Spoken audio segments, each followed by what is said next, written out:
Hi, 2-3 ദിവസമായിട്ട് ഇവിടുത്തെ കാര്യങ്ങളൊക്കെ നിങ്ങൾ അറിയുന്നുണ്ടാവുമല്ലോ. ഈ വീഡിയോ ഞാൻ കഴിഞ്ഞ ആഴ്ച റെക്കോർഡ് ചെയ്തതാണ്. ആ ദിവസം തൊട്ട് തന്നെ എനിക്കറിയാവുന്നതും അല്ലാത്തതുമായ ഒത്തിരി ആളുകൾ എനിക്ക് മെസ്സേജ് അയച്ചിട്ടുണ്ടായിരുന്നു. സേഫായിട്ടിരിക്കുക, ഓക്കെ ആണോ, പ്രാർത്ഥിക്കുന്നുണ്ടെന്നൊക്കെ പറഞ്ഞിട്ട്. സത്യം പറഞ്ഞാൽ ഫസ്റ്റ് ഡേ നന്നായിട്ട് ടെൻഷനുണ്ടായിരുന്നു. പെട്ടെന്നുള്ള അപ്ഡേറ്റ്സും അലേർട്ട്സും റൂമേഴ്സും കൂടി ആയപ്പോൾ നമ്മൾ ലൈഫിലും ഇത് ആദ്യമായിട്ട് എക്സ്പീരിയൻസ് ചെയ്യുന്ന ഒന്നാണല്ലോ. കറൻ്റ്ലി നമ്മളിവിടെ സേഫാണ് and we are following only official updates. ഇവിടെ ഗവൺമെൻറ് അതോറിറ്റീസ് വെരി അലേർട്ടാണ്. സ്ട്രോങ് സേഫ്റ്റി മെഷേഴ്സും കണ്ടിന്യൂസ് മോണിറ്ററിങ്ങും ഒക്കെ നടക്കുന്നുണ്ട്.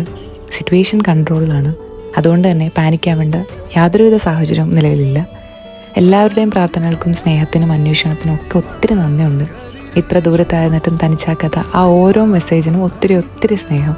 നമ്മുടെ ഡിഫിക്കൽട്ട് മൊമെൻറ്റ്സിൽ നമ്മളെ കുറച്ച് പേർ ഓർക്കുന്നത് എന്നെ സംബന്ധിച്ചിടത്തോളം വലിയ ബ്ലെസ്സിങ് ആണ്. നിലവിലെ സിറ്റുവേഷൻസ് എല്ലാം നോർമലായിട്ടേ നമുക്ക് പ്രാർത്ഥിക്കാം. And we believe better days are coming very soon. Bye.